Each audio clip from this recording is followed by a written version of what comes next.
By the beginning of 2026, millions of Iranians were already living under enormous pressure. Years of sanctions, inflation, corruption, censorship, and political repression had slowly reshaped everyday life across the country. For many families, survival itself had become exhausting. Food prices rose constantly, savings disappeared. Young people increasingly felt trapped between economic collapse and an uncertain future. But beneath the surface, frustration had been building quietly for years. In Tehran and across Iran, life still appeared normal from the outside. Traffic filled the streets, shops continued opening every morning, families still gathered together at night. But inside many homes, conversations had changed.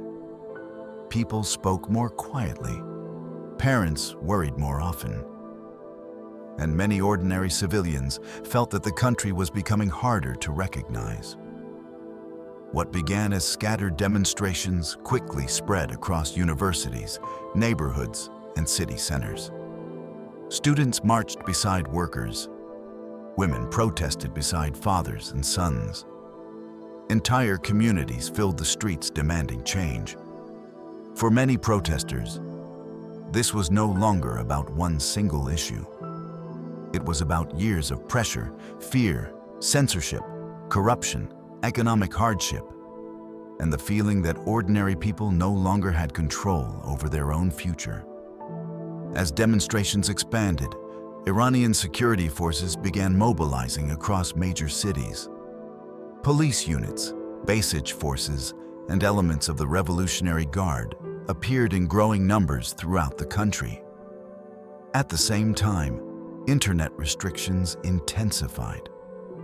Videos stopped uploading, messages failed to send, entire neighborhoods lost contact with the outside world. And for millions of Iranians, the silence itself became terrifying. As unrest spread, nighttime changed across many cities. Rooftops filled with shouting after dark. Smoke drifted through streets illuminated by emergency lights. And many civilians began fearing that the situation was moving toward something far more dangerous. Then the deaths began increasing. Human rights organizations, witnesses, and multiple independent groups accused Iranian government security forces of directly killing large numbers of civilians during the crackdowns across multiple cities.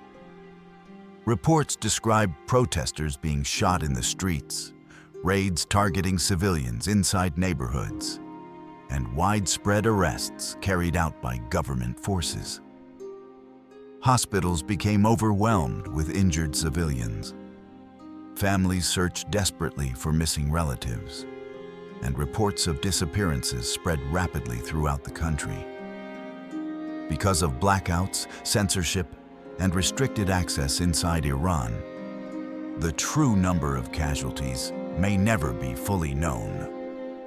Several reports and opposition-linked sources estimated that the number of civilians killed by Iranian government forces may have ranged between 30 and 40,000 people, while some suggested even higher figures. Independent verification remains extremely difficult. But regardless of the exact number, the scale of suffering experienced by ordinary Iranian civilians was enormous. For many civilians, the violence no longer felt distant. It had entered their homes, their families, their neighborhoods. Parents feared letting children leave the house. Many civilians stopped going outside after dark. Others waited endlessly for news about detained relatives who never returned home.